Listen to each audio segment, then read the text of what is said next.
All right. Hello, everyone. Welcome to SEO Happy Hour.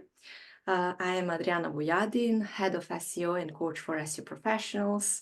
One of my kind of life purposes is actually talking about mindset things because I'm in the SEO industry. But what I realized and what helped me the most is actually when I switched that mindset to actually enjoy my work and life more.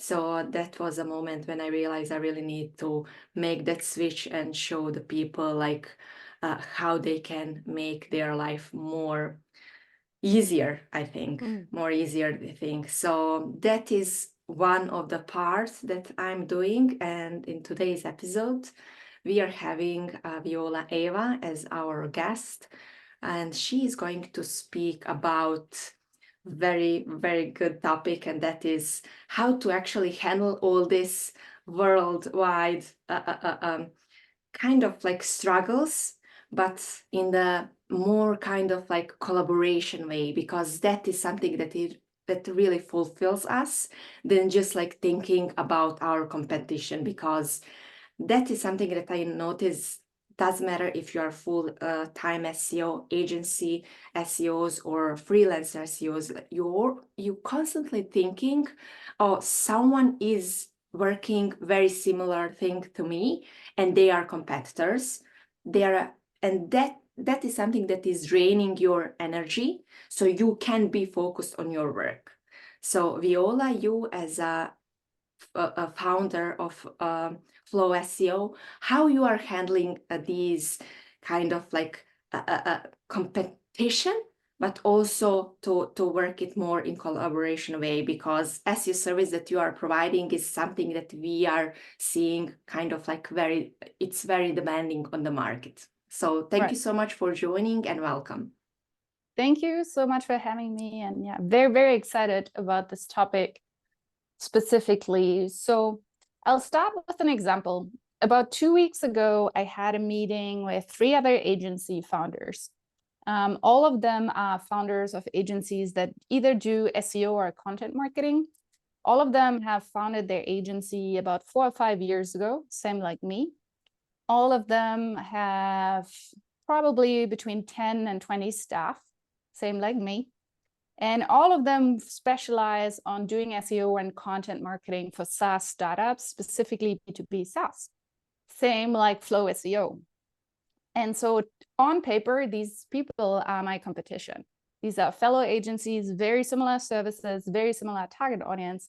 And yet I had this meeting with the 3 other agency founders where we talked about our professional highs and lows, our wins, what's going well, what are we working on, how can we grow the business? And the reason why I'm saying that is, even though these people technically could be up against me when it comes to clients, I think realistically, that's almost never the case. There's so many clients, there's so many startups, there's so many software companies. And even if occasionally we're pitching for the same one, there's always another one. And so the way I look at it is the advantage that I got from understanding, how did their revenue go over the last 12 months? What are they prioritizing? Where are they looking for hires? What are they struggling with? What's working for them? Like the advantage that I got for not feeling so alone, being able to exchange ideas with peers, being able to get feedback, etc. Like it's so much higher than the potential loss of, a competing contract. And so this idea of like collaboration instead of competition has really inspired me for a long, long time. And this story or this example is just one of these, occasions. And so I think being German, we are raised to be very prudent, being prudent around our ideas, being careful, like being competitive, wanting to win. But I think the main message that I want to give people today, or that I want to discuss today, is there are a lot of clients, there's a lot of SEO work to be done. You're better off collaborating, sharing ideas, getting feedback from your peers and from people that are better than you than not. And so happy to talk more about this, but I'll start here. Yeah, great example. And that is definitely like what I'm also like thinking and like about also people who are similar in my industry. But have you ever had that thought like when you were starting that you were looking at these people as a competition? And what was the moment when you did that switch? Because a lot of people are kind of like who are watching this is just like maybe they are thinking, oh, it's easier to say for her, like she has experience, she has the agency who Right. is like on the market for a long time, she has like 20 employees, but I'm alone, I'm just starting. Like, what was the Right. moment of the switch? Yeah, I think I've been very lucky in the sense that, so for one, I am what I would call an accidental entrepreneur. I didn't set out to build an agency. I didn't set out, to build a big team. I thought it's just going to be me, doing SEO consulting, and then things have kind of unfolded from there. So I never had that, me against other agencies kind of like mentality. The other thing that was very luckily for me is that very early on, I went to a meetup of an entrepreneur community. And that really has changed the trajectory in terms of community and what it means to me, because that was, I believe, a 2 or 3 day weekend program. Everyone was kind of like a digital nomad / entrepreneur, freelancer, and everyone was hosting workshops and sharing what worked for them. And then at the end of it, we did a program that they called Focus 55, kind of like a hackathon where you had 55 hours to work on a business task, a project, or a big goal. And we all collaborated on this. And I think why I'm saying I'm lucky is that these were some of my early experiences with other freelancers and entrepreneurs. And only later, I started going to the typical business conferences, and I noticed, the guys in suits, the people who give you the business cards, etc. And so I think I've been very, very fortunate that I've been able to experience a very collaborative and community early on, before I was quote unquote jaded by how some other business interactions will go. And so if you do feel, for the listeners, if you do feel very, very lonely right now and you don't know where to start, so for one, you can text me, you can text Adriana, consider, the Women in Tech SEO community, the Super Path community. There's really Exit 5, there's really good online communities right now. And my invitation would be to just give it a try. Even if you think networking is cheesy, and even if you don't like it, and even if you feel insecure and you don't really have a LinkedIn profile and you don't want to be an influencer, I think the best way to start is I suppose try some of these communities that are built very, very differently and that are built on support. And typically you will know that already, when you read about it, like on the website. I think most communities make that very, very clear if that's what they're about. Mm-hmm. Yeah, because in these moments, especially that is highlight for the people who are on their own, kind of, because if you are full-time employee, definitely you have like team members, managers that can help you in the moments when you're stuck. But if you are freelancer, agency owner, definitely you are struggling a lot of with like these struggles that other people have been experienced already. So there is no way that you're having some thought that others didn't have, or like even they don't Right. have like in this moment. So Agreed. but this is leading to actually being vulnerable and sharing some weaknesses.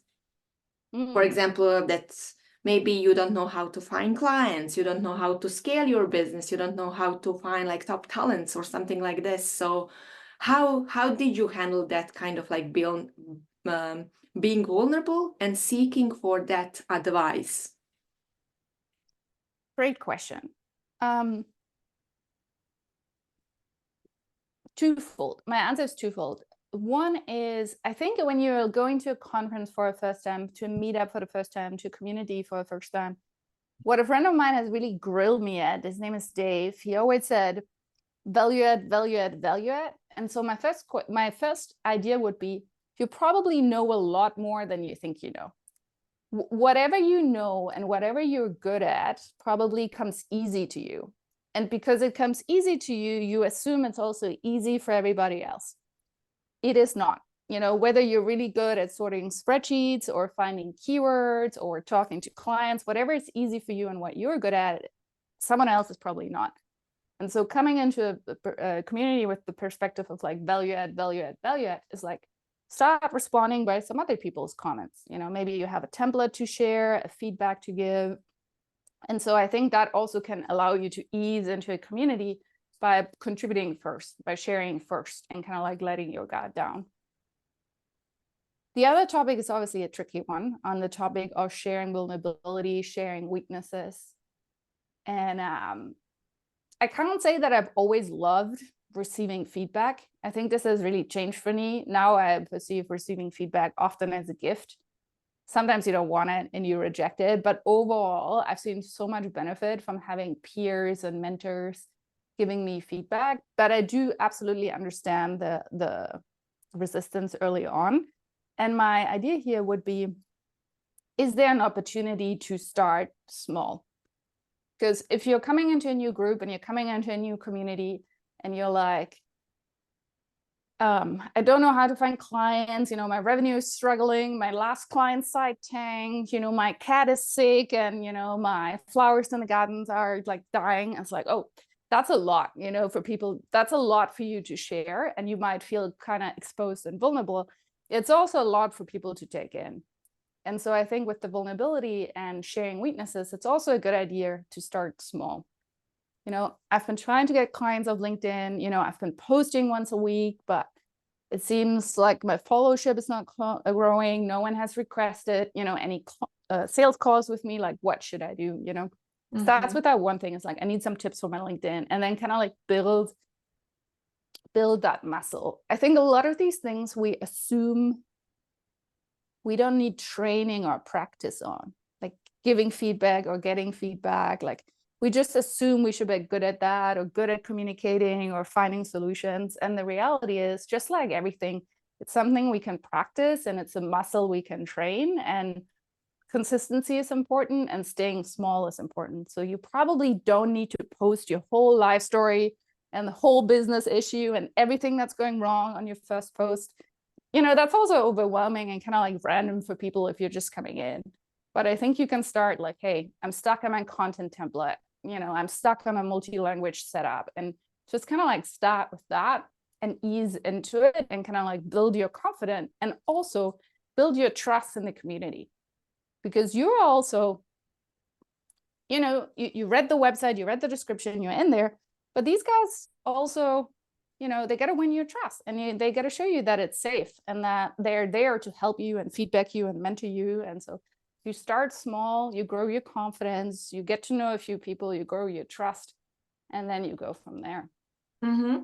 Yeah, what I can see is actually that nowadays, since we are bombarded with all this like perfect social media life and all these like achievements and promoting things that we are putting on the LinkedIn, they are not so trustworthy as we are vulnerable and we are putting some of our daily struggles. And even when you are being vulnerable, people are more willing to actually share some knowledge, experience with you, because they are recognizing you as a real person. They are recognizing themselves in you. So Right. definitely, like, we are feeling more connected when with people's struggles, because we were or are struggling with the same things, like even like in the same moment. So definitely people are more kind of respondent on like all these vulnerabilities than we actually think of. Totally. And I think this also goes into, so for example, that meeting that I told you about with the agency owners, I took as the introduction, I took a question from EO, the Entrepreneurs Organization, and they often kick off a meeting with, what's your personal high and low, you know, in the last quarter? What's your professional high and low in the last quarter? And it does two things. For one, you're talking about something personal in a business context, like maybe someone got married, or maybe, you know, someone grandparent died, etc. So you're humanizing also each other, and you're recognizing like, okay, these are not just that Instagram facade, right? These are real people with real struggles and real wins. And then two, you're asking for a high and a low, because everyone has highs and lows. Even the people with the most perfect social media profiles and all that, for sure. They all do. We all do. I do. Yeah, For sure. we all do on daily basis. Agreed. And I really love the example that you mentioned. So that is like one way of collaboration. Like, have you experienced any other like ways of the collaboration, or what you can think of? Yeah, so that kind of like group that we did with the agency owners, some people call that mastermind. So it's this idea of you getting a few peers together in a small group, very intimate setting, very vulnerable. You often share a high level of business information that you typically wouldn't. So revenue, profit margins, salaries. I have one mastermind group that we've been together, I think now for like 7 or 8 years. We all started with the same. We were all selling e-commerce products on Amazon when we met. And now I know two people. One is now in retail with his product. One is still in e-commerce. One is a psychologist now. One is the technical lead for a crypto company, and I have an agency. So that again also tells you like business life comes different than you set out for it to be. So that concept of a mastermind has kind of like been around me for a long time. We talked about community. So again, that kind of like Superpath, women in tech, SEO type of, I'm in a part of a great community here in Berlin, women of SaaS, phenomenal. So I think that's one concept. The other concept that I think is that idea of like coaching or mentorship. And by the way, I really don't think these are necessarily concepts true for freelancers or agency owners or entrepreneurs, only because there's a lot of collaboration also needed if you're working in-house. And I think even less, like this idea of having a business coach, I think if you're an entrepreneur, like it's like somewhat familiar. Having a career coach or business coach when you're in-house, I think is a little bit more unusual, but probably just as helpful. If you want to grow from individual community contributor to head of SEO to CMO, would be good to talk to someone who has done it. You know, what does it take to talk to an executive board? What does it take to talk to the CEO? It would be great if you could speak to someone who's been there and done that and can share their experience with you. And so in terms of like coaches and mentorship, it's not quite clear to me like how people draw the lines between this. My vague idea is a coach is someone that you pay for, and a mentor is someone wiser and more experienced that does it because they enjoy teaching someone. But I'm not quite sure if that's the actual definition. I think I can answer that question just before me move. Mentor is someone who is teaching you more like technical things, and definitely coach is more kind of like mindset things. And then like you are having like career coach, and usually coach is more aligned with these kinds of soft skills. Yeah. But as you know, like community is using like these titles in the way like it's just like suitable. So even if you are having a mentor who is teaching you about your journey, like that's fine, but this is kind of a line.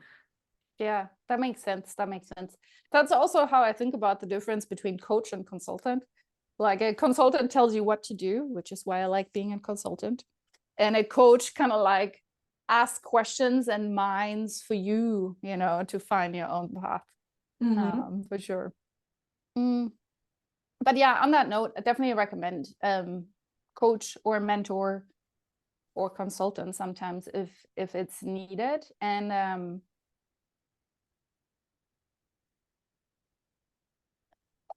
the hard part is then people always ask like, how do you get a coach or mentor? I think coach to a point is maybe a little bit easier because these are potentially people who are advertising their services, and you know, you can find them online. And the way I think about mentorship or all these things where someone is potentially unpaid is also, how can you make it fun for them? You know, it's not really fun for someone to give you ideas and feedback and then 2 months later, it needs to give you the same idea and feedback. And 2 months later, it's the same idea and feedback. I think these type of more mentorship relationships also profit from you actually implementing, sharing your experience, making progress, showing someone that their time is well spent, would come to my mind. Whilst, for example, my business coach, Amy, sometimes I rock up and I'm like, I am guilty. I did not do the thing that I was supposed to do. She's like, don't worry, I don't judge, people, but I'm like, but I think like in a where someone is mentoring me, out of their genuine curiosity and because they enjoy the relationship with me, I would try to be on top of my game and be like, yeah, I tried the thing that you said last time. This is how it's going. What's next? Because definitely in this way, like they will be more appreciated that actually their efforts are having some kind of impact on you. Exactly. I mean, people are busy, so they probably want to know their time well spent. Yeah. So between that, I think the kind of like peer-to-peer feedback, mastermind format, however you want to call that, generally being in a community, and then this like coaching and mentoring are all formats that I've experimented with and that all have done me well in different ways. And also realizing that not everyone needs to give you the same thing. So for example, right now I have 2 business coaches, and I have Amy that I just mentioned, and she helps me really on the team management side of things, culture, employee engagement, how do we do our all hands. And then I have Ken who helps me much more with like strategy, finance.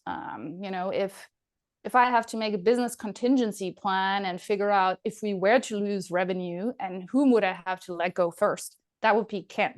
Planning, what are we doing on our next all hands, and what's a great icebreaker question, and how do we show people that we're living our values? Currently, that's more Amy. And so it also means that different people hold different parts of the puzzle, and no one necessarily has all the answers.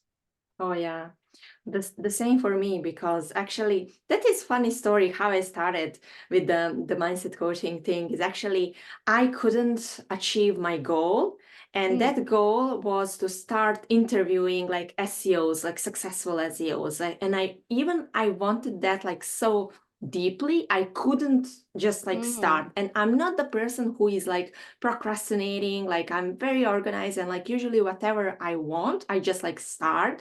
I'm not successful in all these things, but at least I start. And with that idea, I was struggling because like for 3 to 4 months, even I have a list. I was like, basically I was buying equipment. Everything was ready to start. Just I woke up in the day. I want to do that like so badly, but I couldn't. And like in the final thing, I decided, okay, I really need to like hire like my coach, just like to see like what is happening, just like to get that goal done. And it was so interesting because in the end, that was my business coach that turned the whole idea about the interviewing other SEOs is actually in my coaching business now. Right. And then after a few months, I started with the SEO Happy Hour and started with the interviewing like successful SEOs. So you never know like why some things are happening or not happening. But definitely I was stuck for 4 months. I couldn't do anything and I was feeling so guilty. And then when I unblocked the whole thing, then everything falls like in the line. And then besides that, but business coach that I have now, also I'm having my mindset coach that is a kind of like helping me to unblock all my barriers regarding my full-time job with the business that I'm having like on the side. So, and what I have noticed is actually the rate that I'm growing is like significant. I think even like I am in the coaching business for less than 1 year, I'm feeling that like I'm on the market for 5 years. Like that's awesome. So what was your experience with these business coaches, and like what kind of like advantages or maybe even like disadvantages that you are seeing? Great question. Mm.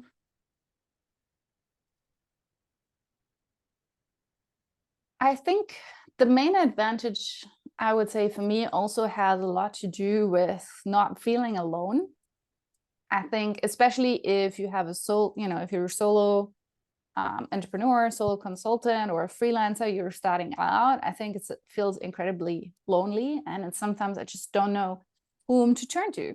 A lot of these questions are hard to Google, it's hard to figure out, like we just said, people don't necessarily post about LinkedIn to this. I think to a degree, like podcasts and these conversations have helped me a lot more because they're much more relatable. But I think one of the main advantages was not feeling so lonely, and then also having someone to turn to for my questions. Because, for example, now my team turns to me when they have questions about client management or SEO, but whom do I turn to? And just making sure I have that person to turn to, I have that support, I have that backup. And then really the different perspective. I like that people are thinking differently. That doesn't mean I necessarily always do exactly what they told me to do, but I like that people think differently, and that's what I appreciate, about having different coaches and mentors, and just seeing like, how do they think about this? Why do they do what they do? And that brings a lot to the table. And I do like talking with people who have a lot more experience or have been doing it longer, and just kind of like see. I think the hardest part about all of this, mentorship, masterminds, etc., is finding the right group or finding the right coach. Because I've also been in communities and groups, and it's just like I don't really want to go. I'm not that inspired. I don't really feel like I'm learning. And so then it can be kind of like sometimes really a waste of time. And I think that like figuring out what clicks, what inspires me, what people really bring that novelty, I think that's really, really the hardest part. Whether you're finding a coach or curating a peer group or joining a community I think you got to try a few. Maybe your first one is not the right one, and that's fine. Mm-hmm. And so experimenting with that and seeing like who is really bringing a unique perspective. And that can be hard. And that can be potentially a time of wasted money too, until you find someone that really clicked with. And you never really know until you try. Like my main philosophy around this has been getting recommendations from people that I trust. If I already trust them, I like their opinion, and I'm saying, hey, what group or community are you part of? I think that's been my most helpful way to getting somewhere. But yeah, that process I think can be frustrating and potentially long and also expensive, and maybe feeling like it's not really going anywhere. But if it's not really going anywhere, they're probably not the right group or coach for you. Yeah, because in this process, people first, like they are handling with like they are so busy, they are not willing to just like spend money or something. So they really need kind of a filter for all these things. Yeah. And usually what I could see is actually if the person who I'm trusting is aligned with the same values that I'm having, then it's good match. If they are having like different values, like even in the business, if they are appreciate like, I don't know, more things over the other things, like definitely that is something. But like even with the first 1 or 2 sessions, like you can see and then like move on. But the struggle here is actually if you're trying 1 or 2, you're spending money, you're spending time, and then like you're just thinking it's something is wrong with you because you're not giving up space that actually they're just not aligned with your personality, and everything is okay with you. You just need to like dig deeper and find that person. So just like not giving up, and like definitely recommendations from the people who are trust are in the base that you mentioned, that like you are more likely to enjoy that because you already trust that person. And exactly. And also, don't be too hard with yourself. I think that's a great point that you're saying. It's like, it's not necessarily about you, if it's not working out. And if you never had a coach before or never had real honest peer-to-peer feedback, you don't even know what you like yet. It's like you're trying ice cream for the first time. You don't even know if you like chocolate or strawberry or vanilla the most. Like you kind of got to try them all and then figure out like, hey, I'm actually really a chocolate person. And so that's a really good point. Don't be too hard on yourself, and you're figuring out, what's meaningful to you, what are your values, who are you on the same page with. Great example. I think Flow SEO in many ways is kind of like an unusual agency in the sense that we really try to build around this premise of like flow and being in the zone. And a lot of agency advice, for example, that you see, and it took me a while to decipher this, is coach is also not coach. There's a lot of agency folks out there that, for example, tell you about, you need to productize your services, you need to streamline your standard operating procedures, and then you hire for that and you teach the people for that.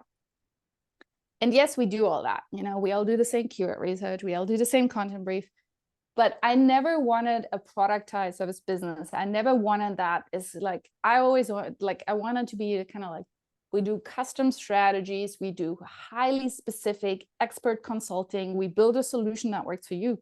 But all the business coaches were always like, if it's not within your select thing, if it's not productized, there is not. And it took a while. And then, for example, now I follow David C. Baker, who talks a lot about growing an expert firm and marketing and creative firm and staying small and making more revenue with the same amount of people, which usually means you go from execution to strategy. So you're less of the muscle, you're more of the brain. The brain is not so productized because strategies are unique. Yes, we have a template for a strategy document, but the actual strategy is unique. And so that also took a lot of hunting for me, between all the YouTubers popping up, do you have enough leads for your agency? Are you cold emailing yet? And I'm like, I don't want a cold email. That's not me. That's not the business strategy for me. And it took a while until I found him. And he talks about, how much revenue to do with a 15% team, how to make more revenue from the same clients, how to go up market, how to kind of trademark a concept or IP, how to position yourself as an expert.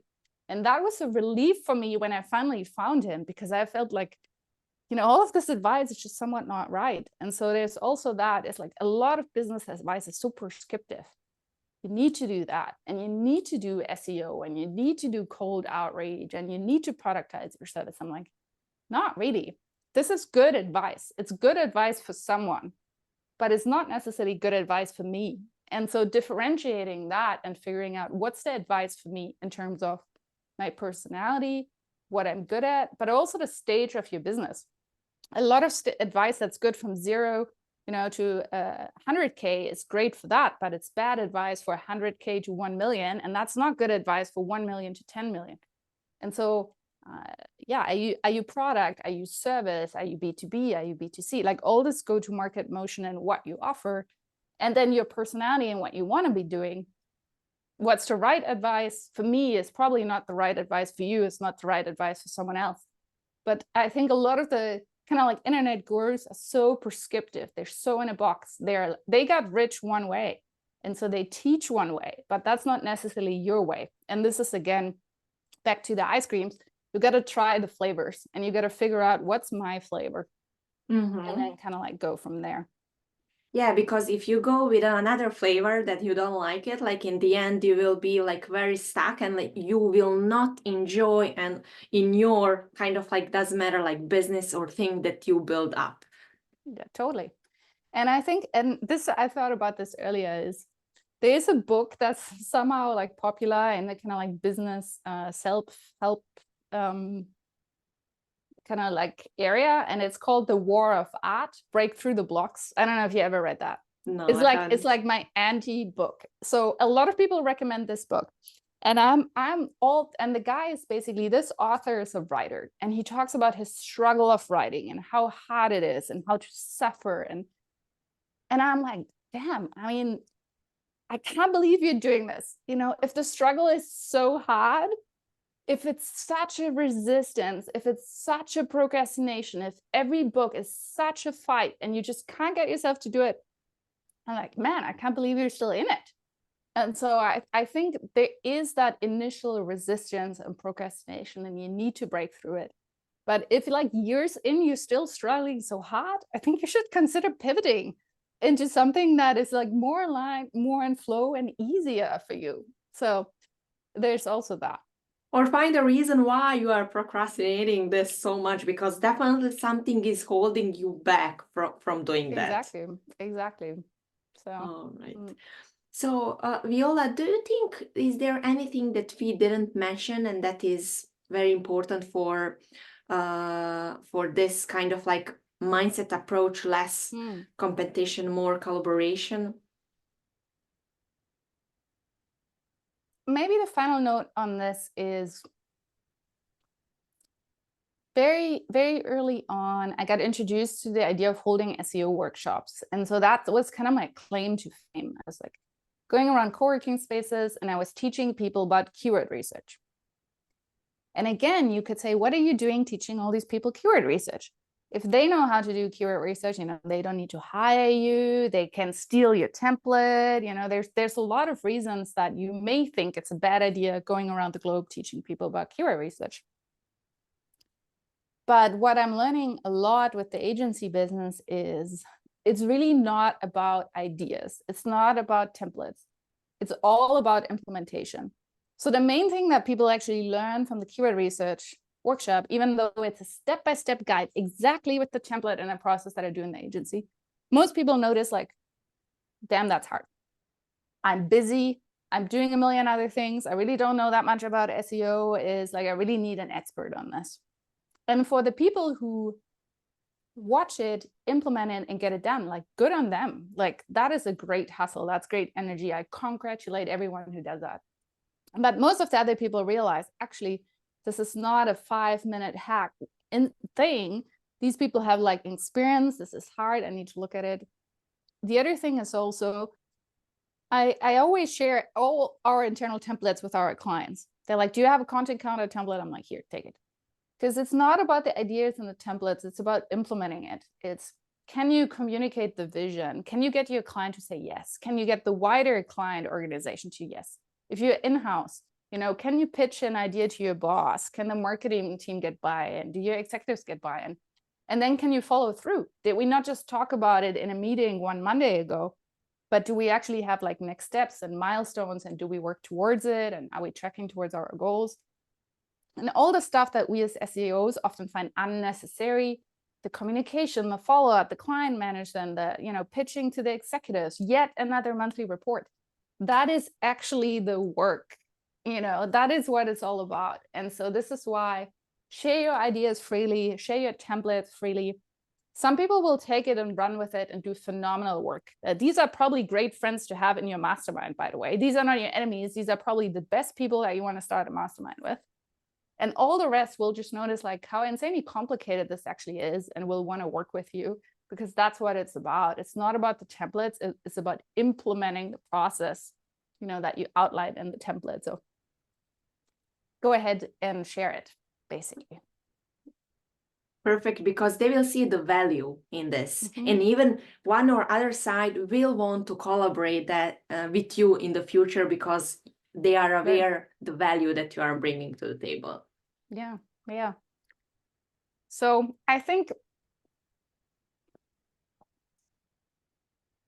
and then, and people like, not every personality goes also with every client or every role or every boss. And there's something unique you're bringing to the table in terms of your voice and your experience and what you've done before. And so, yeah, that's my encouragement with all of this, whether it's a coach or the community or the mentor. It's like, keep in mind, even if you're starting early on, there's something you're good at. There's something you have a talent for. There's something you're passionate for, that you're reading on, that you can share. And so that opens a lot of doors. Nice. All right, Viola, thank you so much for this. We are getting like so much value here. Enjoy your time in Valencia, and thank you for your time, and I will definitely see you and be in touch with you. Thank you so much for the conversation. Really love what you're doing, with the show. I also think the happy hour idea is really, really good. So thank you for having me. Thank you for taking the time, and thank you for everyone listening as well. Thank you.